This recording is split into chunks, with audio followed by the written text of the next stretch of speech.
आदरणीय मेरे प्रिय दोस्तों और भक्तों, 14वें दिन के महाभारत के युद्ध में जब अर्जुन सुशर्मा के पीछे जाकर उनका वध कर देता है, दूसरी तरफ अभिमन्यु का वध भी हो जाता है।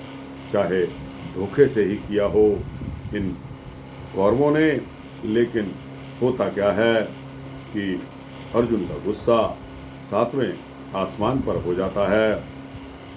दोस्तों, इसी क्रम के चलते जयद्रथ का वध हो जाता है और गुरु द्रोणाचार्य के दोनों ही प्रयोजन पूरे नहीं हो पाते। क्या थे दोनों प्रयोजन? पहला प्रयोजन तो था कि उन्होंने युधिष्ठिर को गिरफ्तार करना है, पकड़ना है, अरेस्ट करना है, क्योंकि कौरव दल में यह छा गया था।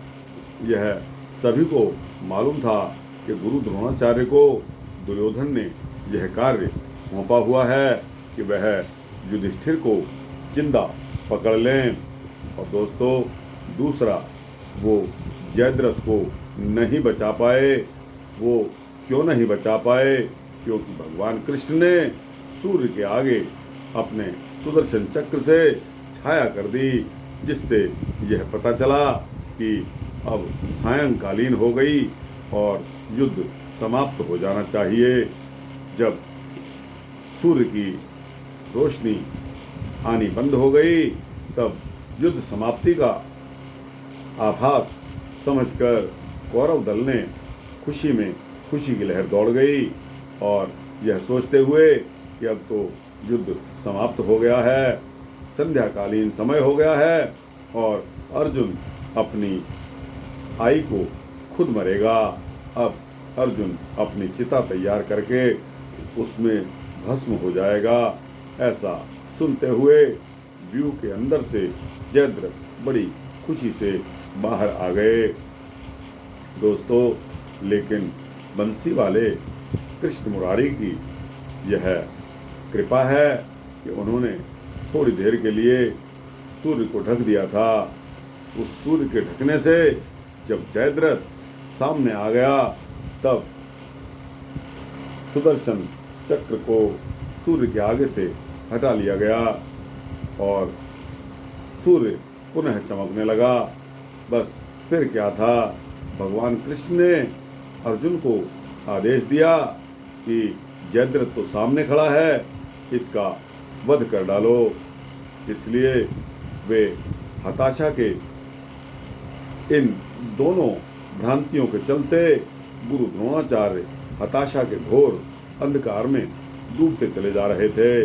अपनी विफलता से क्षुब्ध होकर गुरु द्रोणाचार्य पांडव सैनिकों से जूझ रहे थे कि तभी श्री कृष्ण ने पांडवों से कहा कि गुरु द्रोणाचार्य को मारने के लिए कुछ न कुछ उपाय तो सोचना ही पड़ेगा, क्योंकि गुरु द्रोणाचार्य अब अगले आने वाले युद्ध में एक बहुत बड़ा रोड़ा थे। युधिष्ठिर ने सोचकर कहा, गुरु द्रोणाचार्य को कोई ऐसा दुखद समाचार देना चाहिए जिससे कि वे इतने दुखी हो जाएं कि अपना लड़ने का विचार ही छोड़ दें।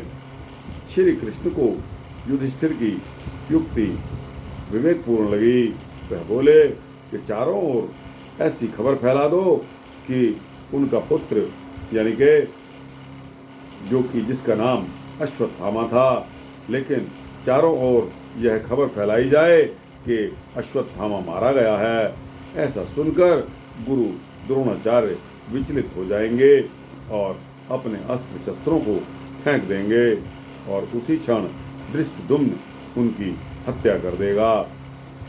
शुरू में तो पांडवों सहित अन्य लोगों ने इस युक्ति का खंडन कर दिया, परंतु जब श्री कृष्ण ने रामायण के बाली वध का उदाहरण दिया तो सभी सहमत हो गए।